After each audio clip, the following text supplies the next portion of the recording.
What is going on, y'all? Fox Sports Talk back at it with another video. And do you smell it, folks? That is the smell of regular season football finally back in the air, and it is a beautiful thing. And I am so hyped that we finally have some regular season football back in our lives. So I can't wait, folks. Here we go with my team preview of the Bears and their very first matchup of the regular season against the Los Angeles Rams on Sunday Night Football, by the way, okay? We start off the season right away on prime time with a Sunday Night Football game. Unfortunately, it looks like we'll be starting Andy Dalton instead of Justin Fields, but I'll get into that and more. If you are new to the channel, make sure to go ahead, hit that big red subscribe button down below. Make sure to follow me on all my social media platforms, guys, and hit the bell icon so you're notified every time I drop a new video, folks. I'm here to give you guys my preview. I do so every single week for every Bears game, and I also come back here for a recap of every single Bears game. So make sure you are subscribed to the channel, folks. I promise you don't want to miss out, all right? This is good stuff. Let's get into it. All right, so the first game of the Bears in their gruesome schedule this year is against the LA Rams on Sunday Night Football. All right, it is a 7.5-point spread, and it is in LA. We are on the road starting with the Rams, and folks, I got to tell you, this is going to be tough. All right, the Rams are loaded, okay, and they are a Super Bowl contender. Yes, I believe they are a Super Bowl contender. In fact, I actually have them winning the Super Bowl in my predictions this year, but I digress, okay? I really, really like this Rams team, all right, which obviously means that it is going to be a very tough game for the Bears. Before I get into the analysis, let's talk about some additions or subtractions that the Rams had this offseason. So not too many big changes for the Rams in terms of, the departures and additions. They did lose their defense coordinator in Brandon Staley. He is now the head coach of the LA Chargers. He was also a former coach with the Bears. They lost Gerald Everett, who was the second tight end behind Tyler Higbee. He is now with the Seattle Seahawks. They did obviously trade away Jared Goff and upgraded their quarterback position significantly by getting Matthew Stafford, and that should really help them. Cam Akers, he is out for the season with an injury. That was a big loss for the Rams, so that's one thing obviously that's going to work in the Bears' favor is the Rams are losing a weapon in Cam Akers, because Cam Akers, he was a beast last season, and he looked like he was only going to get better. So they lose him. Josh Reynolds, wide receiver, their third receiver behind Cooper Kupp and Robert Woods, they did lose him as well. A couple other guys, John Johnson, the safety, Morgan Fox, Michael Brockers, Troy Hill. So these are the guys that they lost. But in terms of significant additions, they did add, again, Raheem Morris is the new defensive coordinator after Brandon Staley left. They did add Deshaun Jackson. He's probably going to take that third wide receiver spot that Josh Reynolds vacated. Obviously, Matthew Stafford is the new quarterback there, replacing Jared Goff. Talk about an upgrade there. They did just trade for Sony Michel to help alleviate the loss of Cam Akers. So now they'll have a somewhat of a two-headed monster here, and I use the word monster very lightly, with Darrell Henderson and Sony Michel.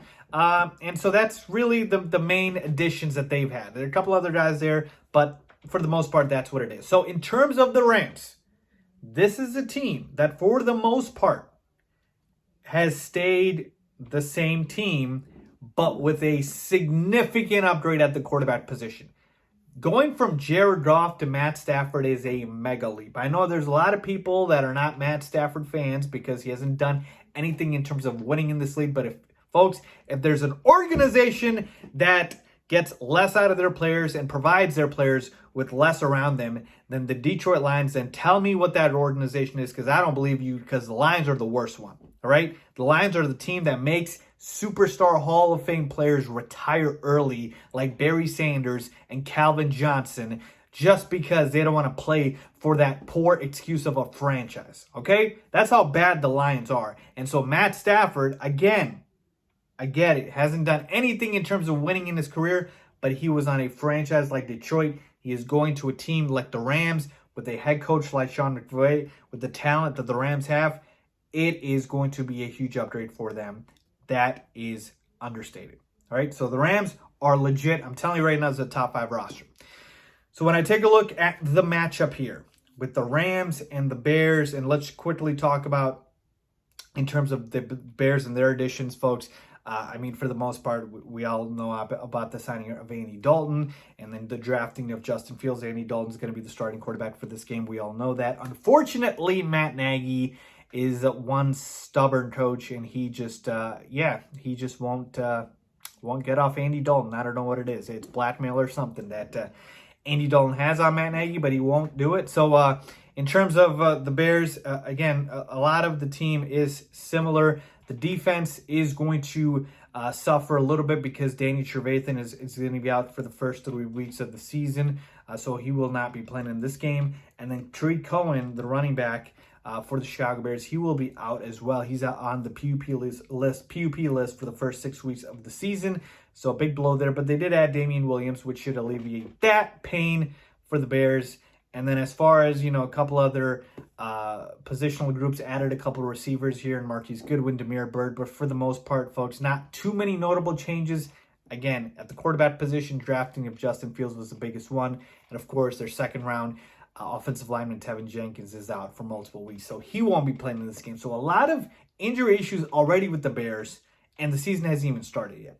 So let's talk about the matchup now between the Rams and the Bears. So matchup-wise, this is about as bad as it gets for the Chicago Bears because we're talking about a team in the Rams who have one of the best D-lines in football and have the best linemen in football on the D-line in Aaron Donald.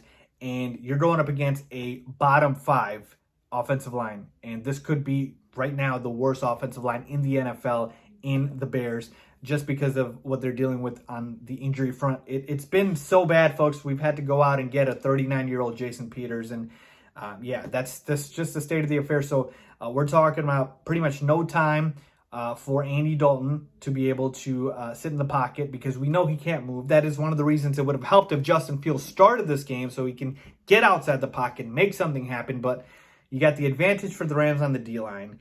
The Rams secondary is legit. Obviously, we know with Jalen Ramsey and company. And then taking a look at the offense, the quarterback situation for the Rams is better than the Bears is. The wide receivers for the Rams, I would say that they're still better than what the Bears have. Robert Woods and Cooper Kupp are 2 very solid receivers. I know A-Rob is better than both of them. But behind A-Rob, you've got Darnell Mooney, who's nice, but he's still inexperienced. And a bunch of guys who are just guys, right? And Marquise Goodwin, Damiere Byrd, Brashad Perryman, Rodney Adams. So I would still say in terms of the pass catchers, the Rams have the better pass catchers. I didn't even mention Tyler Higbee, the tight end, and the Bears have Cole Kmet and Jimmy Graham, but Tyler Higbee's no joke as well, folks. He's a solid tight end. So pass catcher advantage to the Bears. D-line, offensive line, secondary, quarterback, everything is pointing in favor of the Rams. The only thing I could maybe argue, is the running back situation now with Cam Akers out. The Bears have David Montgomery, who had a very solid season last year, and the Rams are going to, again, have that 2-headed committee with Darrell Henderson and Sony Michel. That might be it. And I will certainly take Sean McVay any day of the week over Matt Nagy. So every advantage you can have the Rams do, minus maybe running back, the Rams are going to win this game, folks. They're just a better team. Like I said, they're a Super Bowl contender. All this game is going to kind of show us is how bad is this Bears offense going to look like. Because we know their defense, for the most part, is solid. But it's really the offense here because it's still in the preseason showed that it was awful. Couldn't score in the first half. And the only reason to watch the offense was to see the progression and development of Justin Fields. And we won't even see that in this game. So to me, folks, this is going to be a long game, long night for the Bears because I have major issues with how they're going to generate any sort of offense. And so to me, again, bad matchup, no advantages anywhere on the field. You pretty much are on the road, 7.5-point spread, opening night. So you know the Rams, even though LA doesn't have a great fan base, they're going to be as rowdy as you can on opening night. It's just a bad mix here. I can't do it. I can't pick the Bears to win. Absolutely not. The Rams are the better team. I'm going to go with the Rams here. It's just a matter of how close this game can be. And I don't think it'll be very close because the Bears couldn't beat the Rams a lot, even with Jared Goff. I know we beat them one time in Chicago when the weather was obviously very cold, and Jared Goff kind of folded in that weather, but this is not the same situation at all. So Rams are winning this game, folks, and I think they cover that 7.5-point spread. I'm going to go ahead and say that the Rams win this game 28-13, and that's putting it kind of, in the favor of the Bears in terms of how close this could be. This could be a blowout, folks, and that pretty much, to me, is kind of a blowout. 28-13. I could have gone 31 or 35 points, but I'm going to go 28-13. Bears score maybe a touchdown or a field goal in garbage time. But yeah, with Andy Dalton at the helm here, I don't expect the Bears to be able to generate any sort of offense consistently. Andy Dalton's just going to get pummeled here by Aaron Donald and company. And the offense for the Rams is just going to be on the field so many times that they're just going to be able to score whenever they want, even though they're going up against a very solid Bears defense, even though the secondary for the Bears is awful. The secondary is awful, but our D-line, our linebackers are very good. So I'm sorry, folks, I can't do it. And you shouldn't expect me to do it. The Rams are winning this game, and they're winning it 28-13. And it could be more. I put it easy for the Bears, but it could be more. So let me know what you guys think. Leave a comment down below. If you agree or disagree, as always, thanks for watching.